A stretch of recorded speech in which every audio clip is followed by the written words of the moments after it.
Hola chiquillos, yo soy Ricardo y hoy estoy aquí para compartir una palabra más con ustedes.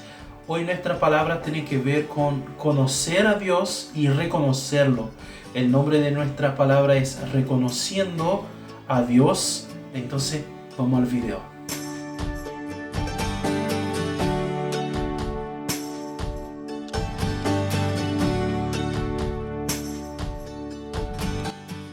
Bueno chicos, nuestra palabra de hoy comenzó, la verdad, la idea de la palabra de hoy comenzó de una conversa que tuve con Ana. Ana, mi esposa, ella estaba en este último tiempo, ella tiene hecho diseños artísticos, pinturas artísticas con acuarela y están quedando muy buenos en la verdad, y ella lo está haciendo de hecho diseños muy bonitos, pinturas muy bonitas. Si ustedes quieren acompañar, vamos a dejar abajo ahí el Instagram de ella, que ustedes ahí puedan ver sus diseños y todo eso. Y bueno, en este día ella estaba haciendo entonces una pintura acuarela ahí, y en esta pintura ella estaba haciendo el diseño de Jesús, ¿ya?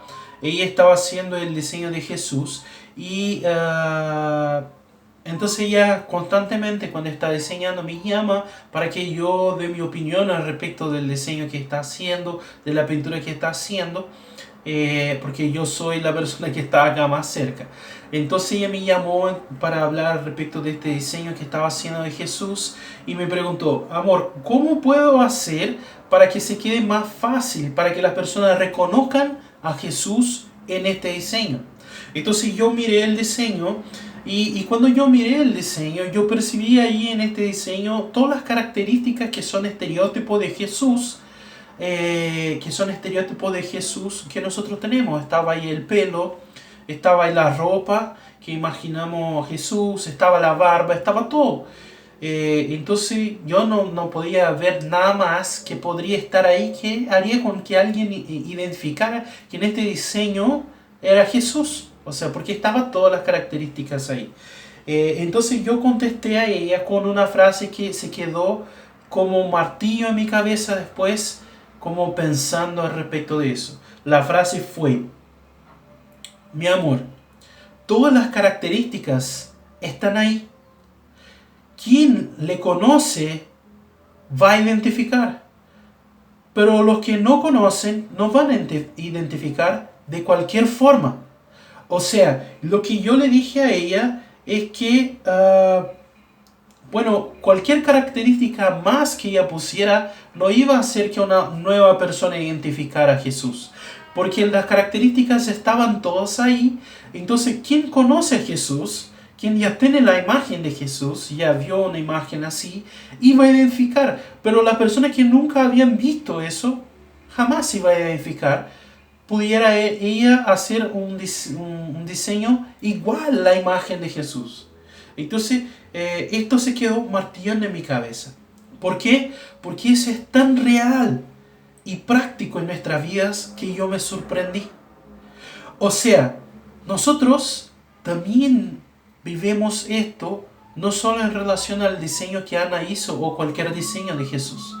Vivimos eso en todas las situaciones de nuestra vida. Lo que reconocemos a Jesús, lo que conocemos a Jesús, le reconocemos a Él. Pero lo que no conocemos a Jesús, jamás lo vamos a reconocer, aunque Él esté parado a nuestro lado. Porque no conocemos a Él. Entonces no hay como reconocer sus características. Y bueno, David ya había percibido eso, que las características de Dios están en todos lados, pero algunos perciben y otros no. Y él va a decir ahí en el Salmo 19, del 1 al 4, va a decir: los cielos cuentan la gloria de Dios, el firmamento proclama la obra de sus manos. Un día comparte al otro la noticia, una noche a la otra se lo hace saber, sin palabras, sin lenguaje, sin una voz perceptible, pero toda la tierra resuena su eco. Sus palabras llegan hasta los confines del mundo. O sea, ¿qué está diciendo David acá? Está diciendo la naturaleza habla, la creación habla de este Dios. Entonces las características de Dios están ahí. El estruendo del mar es como la voz de Dios. La fuerza del fuego es como la voz de Dios. La belleza de la naturaleza es la belleza de Dios. Entonces la naturaleza habla al respecto de eso. Y está todo ahí. Las características de Dios, su voz, su palabra, su acción, están a nuestro alrededor en todo lo que fue creado. En todo lo que fue creado. Pero nosotros tenemos que conocer para reconocer. Yo me acordé mientras pensaba en esto, una situación que me pasó en la enseñanza media allá en Brasil cuando estaba estudiando. A mí me gustaba mucho la clase de física. ¿Ya? Me gustaba leer al respecto de Einstein, me gustaba eso. Entonces yo tenía una relación muy buena con mi profesor de física y a veces yo me quedaba después de las clases para seguir conversando con él al respecto del tema que estaba en la clase, que lo estábamos discutiendo en la clase. Y en este día entonces yo me quedé y nosotros empezamos a conversar y estamos ahí en la pizarra haciendo como los cálculos y todo después de la clase. Y después llegamos a una conclusión y yo miré al cuadro y de una forma, a la pizarra, de una forma muy como natural para mí me salió. Yo miré a eso y dije, pucha, cómo esto es perfecto. Y cómo yo veo Dios a través de esta perfección. Yo le dije a él. Y yo, o sea, no me había dado cuenta de que, o sea, yo sabía que él era ateo, pero no me había dado cuenta que lo había hablado eso a un ateo. Y él miró hacia el mismo cálculo y me dijo, pucha, yo veo la misma perfección, pero eso me dice que no existe un Dios. Y nosotros nos quedamos en silencio por un rato porque se quedó esta situación como rara. Y después yo le dije, pucha, es eso. Y salí. Pero es interesante porque me acordó cuando yo pensé respecto de eso. Porque cuando yo miré hacia las mismas cosas que mi profesor estaba mirando, que eran estos cálculos que para mí mostraban la perfección de Dios. Yo veía las características de Dios en eso. Y él estaba mirando hacia las mismas características. Pero él no conocía a Dios. Entonces no podía reconocer que Dios estaba en eso. Entonces nosotros teníamos esta distinción porque yo conocía a Dios y podía ver las características de Él en eso, pero Él no lo conocía y no podía ver sus características, porque aunque estuvieran ahí, no eran claras para Él porque Él no lo conocía a Él. Entonces, la verdad, quien conoce, percibe, pero quien no conoce, no percibe. El Señor se comunica con nosotros constantemente en todo lo que está a nuestro alrededor, porque toda la creación habla de Dios. Porque todo momento Dios nos está hablando, sea a través de la creación, sea a través de su palabra, sea a través de un momento de oración o mismo a través de una revelación a nosotros mismos. Pero Dios nos está constantemente hablando y nosotros tenemos que conocer a Él para reconocer cuando Él nos está hablando. Nosotros necesitamos estar atentos y conocerlo para oír y entender lo que Él habla, para reconocer su acción en nuestra vida, para saber su dirección, lo que hace, lo que Él nos está direccionando, para entender el mover de Dios, el toque de Dios en nuestra vida. Para eso necesitamos conocerlo. O sea, es necesario conocer a Él para poder reconocer a Él. Esto es necesario. Entonces, yo quería ver con ustedes algunas formas de conocerlo para poder reconocerlo. ¿Ya?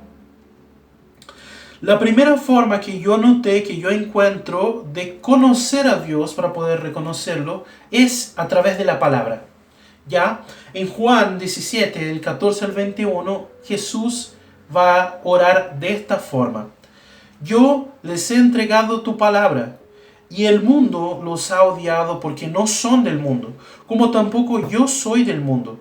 No te pido que los quites del mundo, sino que los protejas del maligno.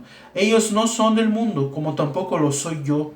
Santifícalos en la verdad. Tu palabra es la verdad. Contudo me enviaste al mundo. Como tú me enviaste al mundo, yo los envío también al mundo, y por ellos me santifico a mí mismo, para que también ellos sean santificados en la verdad. no ruego solo por estos, ruego también por los que han de creer en mí por el mensaje de ellos, para que todos sean uno.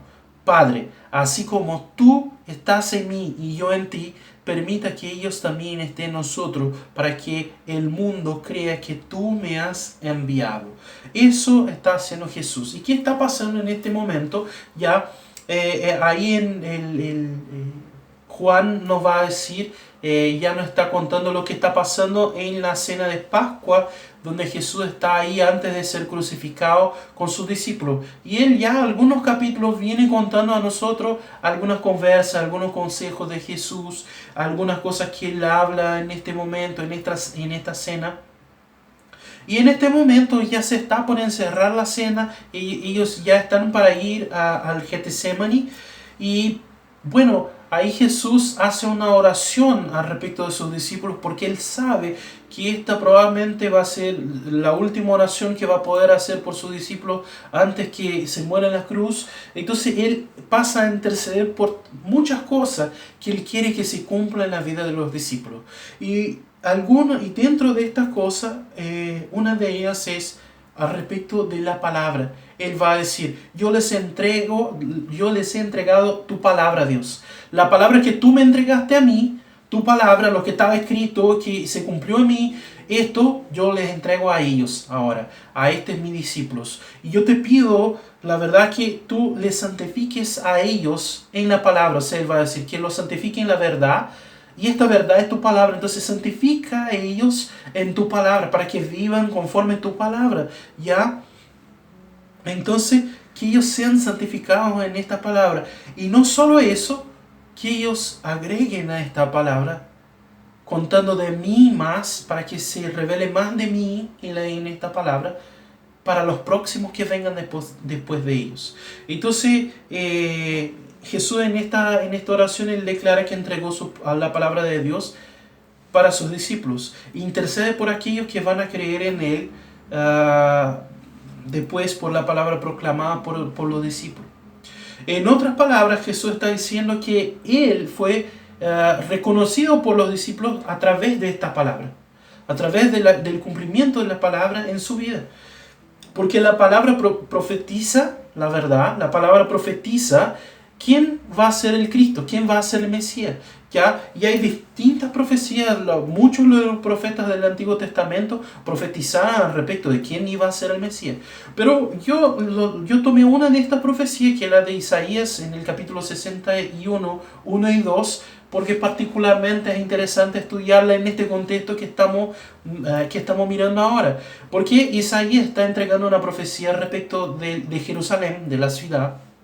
Y mientras él está entregando esta profecía, él empieza a hablar al respecto del Mesías. Y en el verso 1 y 2 del capítulo 61, él va a decir entonces que el Espíritu de Dios, como si él fuera el Mesías, que el Espíritu de Dios está sobre mí y que me ungió para traer sanidad a los que necesitan de sanidad, para traer libertad a los cautivos, liberación a los oprimidos, para predicar el año de la justicia y de la gracia de Dios. Y él va a hablar eso, va a hablar al respecto de esta actitud que el Mesías iba a tener.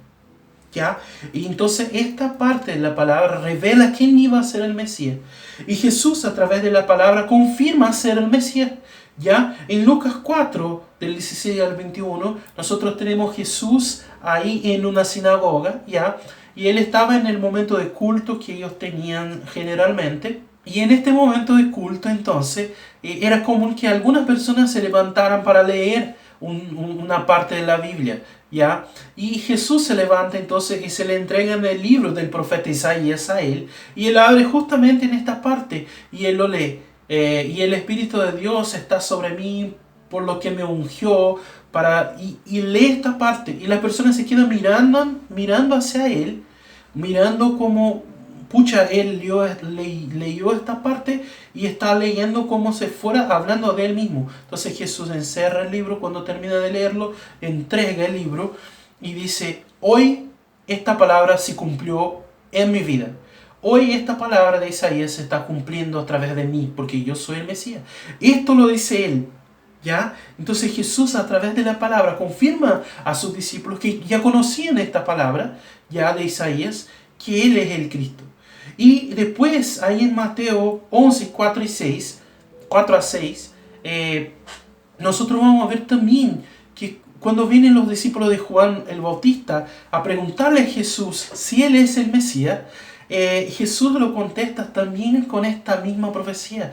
Lo va a decir: mira, ustedes tienen que ver que los enfermos están siendo sanados, están siendo liberadas las personas, y se está predicando la palabra de Dios a los pobres, a los pobres, y todo está haciendo, esta palabra de Isaías se está cumpliendo en mi vida. O sea, Él confirma a través de la palabra, y Él confirma a través de la palabra práctica. Entonces Jesús hace eso, ¿ya? Él lo confirma de esta forma. Entonces Él está declarando ahí que en Él se cumplió la palabra. Entonces nosotros conocemos a Dios como los discípulos conocieran a través de eso. Y Él está diciendo: todo lo que el Antiguo Testamento habla respecto de mí. Y ustedes me reconocen porque conocen a mí. Y más, Él todavía va a declarar después que los discípulos van a crecer más sobre Él en el enseño de la palabra, que es todo el Nuevo Testamento, que va a contar la vida de Jesús para que nosotros reconozcamos cómo Él actúa, y todo lo que viene del Nuevo Testamento para que nosotros sepamos cuál es la imagen del Cristo que actúa en nuestra vida. Entonces, eso Él está declarando. Bueno, en la práctica, ¿qué eso quiere decir? Eso quiere decir que si nosotros conocemos el actuar de Dios en la palabra, entonces conocemos para nuestra vida también. Si la palabra habla que Él sana, entonces en mi vida o a través de mi vida, Él sana también.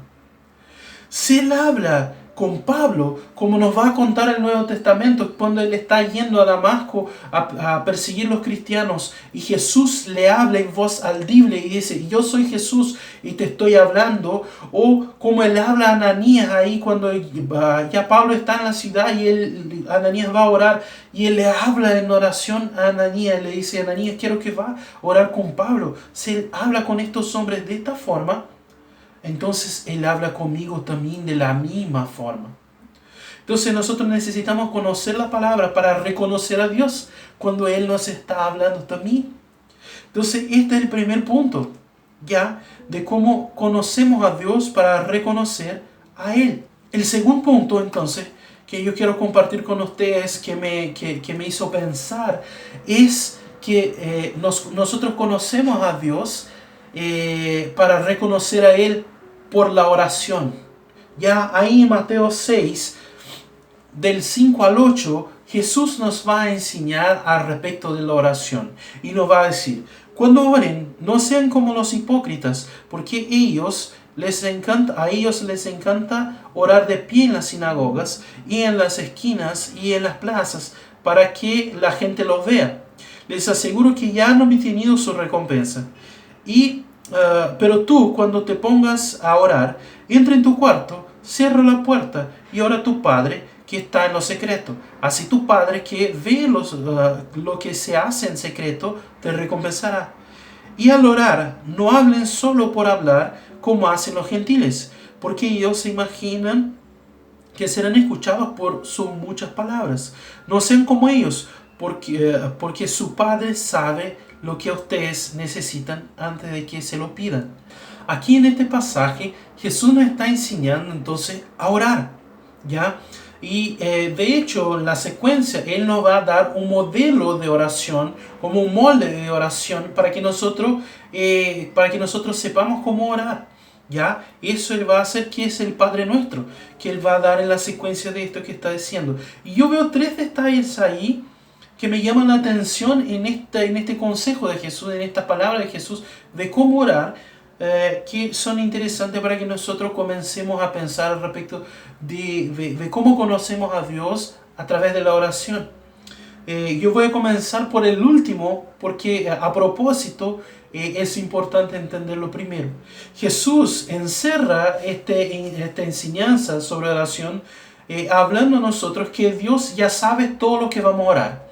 Ahí en el verso 8 dice, no sean como ellos, porque su Padre sabe lo que ustedes necesitan antes de que se lo pidan. O sea, ¿qué está diciendo Jesús? Que antes que nosotros vayamos a pedir algo a Dios, Él ya lo sabe. Antes que nosotros haremos cualquier cosa, Él ya lo sabe lo que vamos a orar.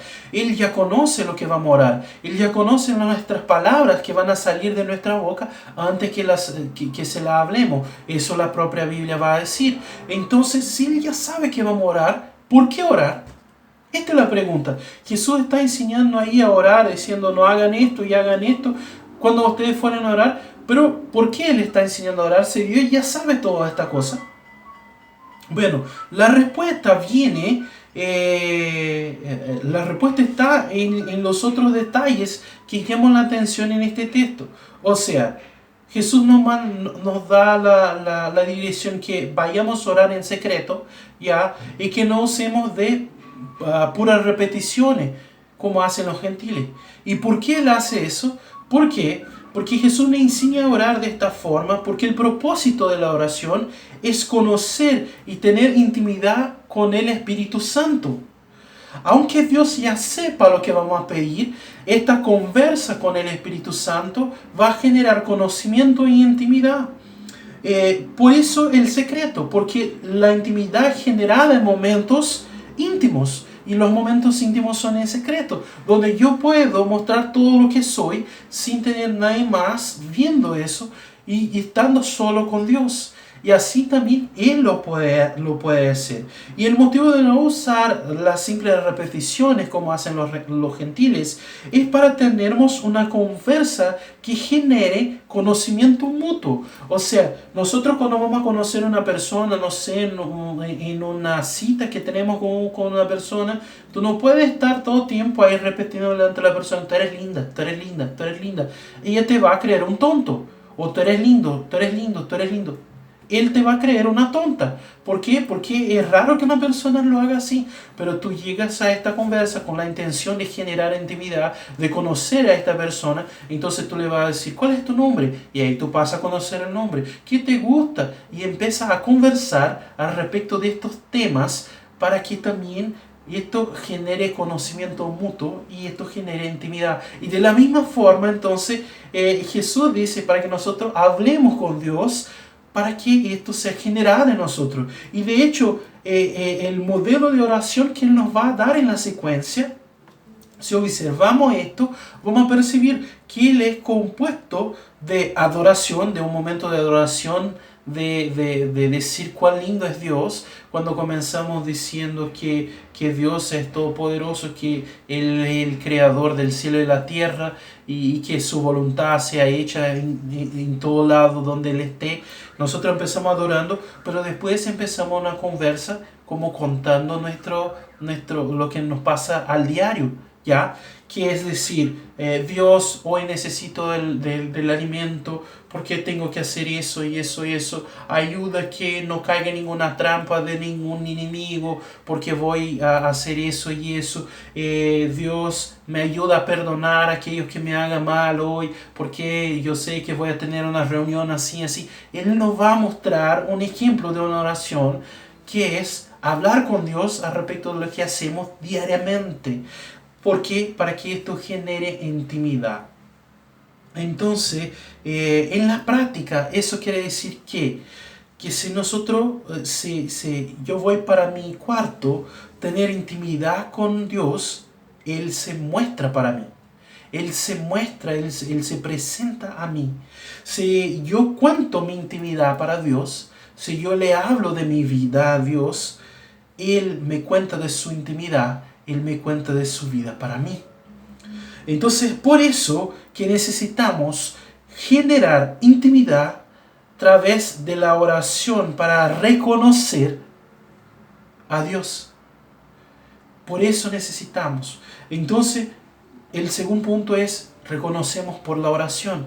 Y el tercer punto, entonces, que quiero hablarte de cómo conocemos a Dios para reconocerlo en lo que pasa en nuestros días, ya en nuestro cotidiano, ya es por revelación, conocemos a Dios por revelación. Ahí en Mateo 16, del 13 al 17, nos cuenta, cuando llegó a la región de Cesarea de Filipo, Jesús preguntó a sus discípulos, ¿quién dice la gente que es el Hijo del Hombre?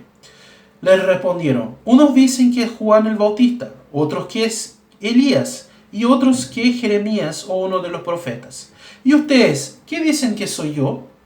Tú eres el Cristo, el Hijo del Dios viviente, afirmó Simón Pedro. Dichoso tú, Simón, hijo de Jonás, le dijo Jesús, porque eso no te lo reveló ningún mortal, sino mi Padre que está en el cielo. ¿Qué está pasando en este momento? Están ahí conversando entre ellos allí, y Jesús dice, ¿qué dice la persona que yo soy?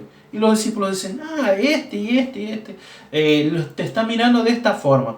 Y Jesús le mira y dice, ¿quién piensan ustedes que yo soy? Y ahí entonces Pedro le dice, tú eres el Mesías, el Hijo del Dios viviente, porque yo vivo contigo y yo reconozco esto. Y Jesús le dice, muy bien, dichoso eres tú, porque eso no fue tu carne que te reveló, no fue tu sabiduría, no fue la palabra, sino que el Padre te reveló. No fue porque oraste, sino que el Espíritu Santo te vino y te trajo esta revelación.